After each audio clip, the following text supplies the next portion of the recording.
वक्रतुंड महाकाय कोटिसूर्यसमप्रभा निर्विघ्नं कुरु मे देव सर्वकार्येषु सर्वदा।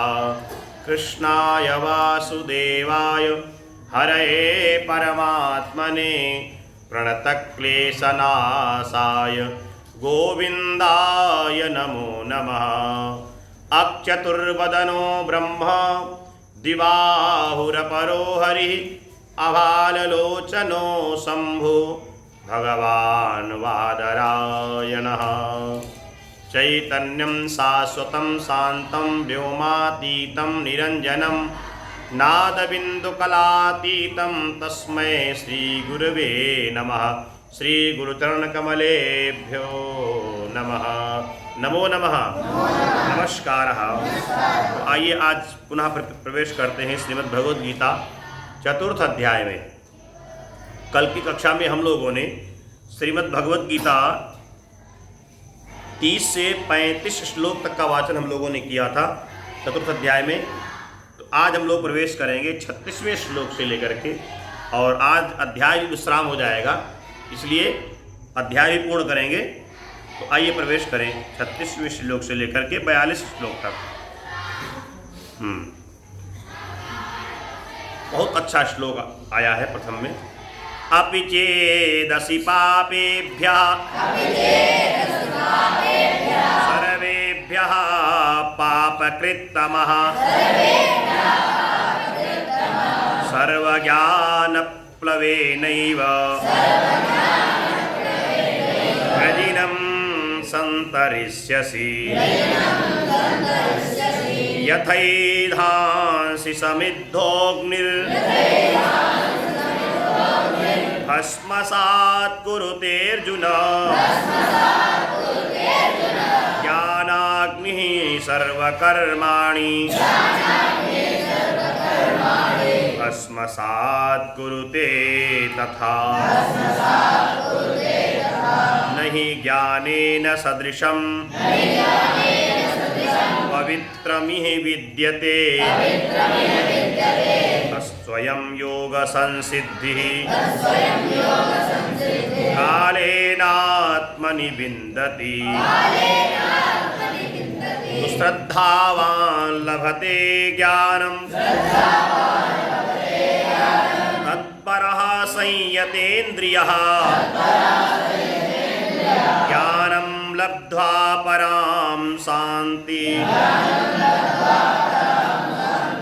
अचिरेणाधिगच्छति।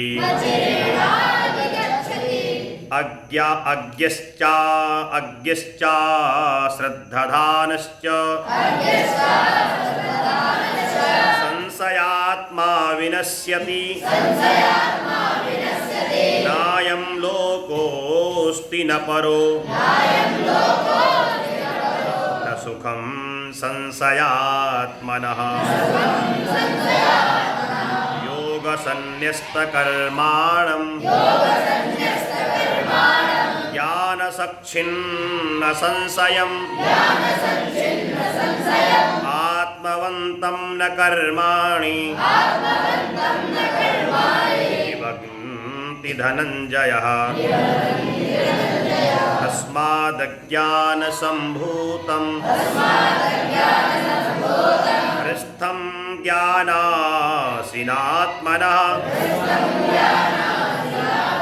चित्तेनं संशयं योग आतिष्ठोत्तिष्ठ भारत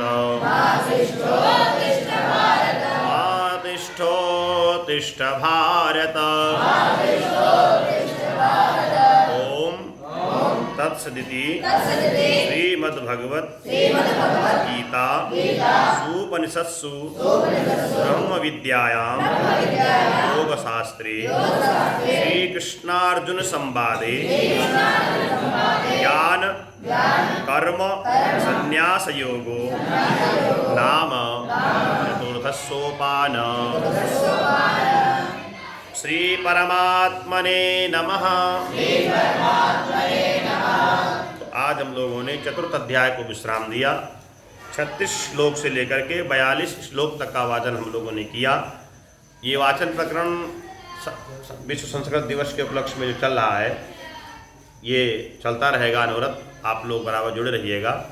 तो 5 श्लोक इसलिए हम लोग नित्य प्रति वाचन करते हैं क्योंकि आपको भी अधिक समय न लगे, और क्योंकि समयाभाव सभी के पास में है, और जो बटुक विद्यार्थीगण हैं इनको भी अन्य विषय भी पढ़ना है, अन्य धर्मशास्त्र का स्वाध्याय भी होता है, इसलिए कोई कठिनाई भी न हो और आराम से चलता रहे, इसलिए 5-5 श्लोक नित्य पर चल रहे हैं। और फिर भविष्य में हम लोग संख्या बढ़ाएंगे, श्लोक वाचन की संख्या बढ़ाएंगे। तो आज हम लोगों ने चतुर्थ अध्याय विश्राम किया है, और उसके बाद में कल से हम लोग पंचम अध्याय में प्रवेश करेंगे, जो कि बड़ा दिव्य पंचम अध्याय भगवान का जो है उपदेश है। तो हम लोग पंचम अध्याय कल प्रारंभ करेंगे, प्रवेश करेंगे। तो आप लोग इसमें बराबर भाग लेते रहिएगा, जुड़े रहिएगा। स्वामी आत्मानंद गुरुकुलम चैनल के माध्यम से आप लोगों तक घर बैठे ही व्यवस्था ये जो है वाचन प्रकरण, वाचन प्रकल्प जो हम लोगों ने प्रारंभ किया है आप तक पहुँचता रहेगा। आप इसको श्रवण करें और पढ़ने का अभ्यास करें, क्योंकि धर्मशास्त्र कोई भी है, हमारी विशेष कमी यह रही है कि हम अपने शास्त्रों को पढ़ नहीं पाते हैं, अध्ययन नहीं कर पाते हैं। आज हम अपने शास्त्रों को जो हम वाचन नहीं कर पाते हैं तो फिर उसका भावार्थ मुझे पता नहीं है, उसका हम अर्थ नहीं निकाल पाते हैं, समझ नहीं पाते हैं धर्मशास्त्र कहते क्या है। फिर वामपंथी लोग इसका अर्थ का अनर्थ निकाल के हमको बताते हैं, इसलिए फिर हम ही उसमें समस्या में फंसते हैं। इसलिए प्रथम प्रकरण ये है, प्रथम प्रकल्प ये है कि हम लोग अपने धर्मशास्त्रों को पढ़ना सीखें। हम अपने धर्मशास्त्रों को जब पढ़ना सीख जाएंगे तो कोई भी हमारे धर्मशास्त्रों के प्रति जो उंगली उठाएगा या कोई कुठाराघात करेगा या कोई भी हमारी बात को खंडन करेगा तो हम उसको सटीक उत्तर दे सकते हैं।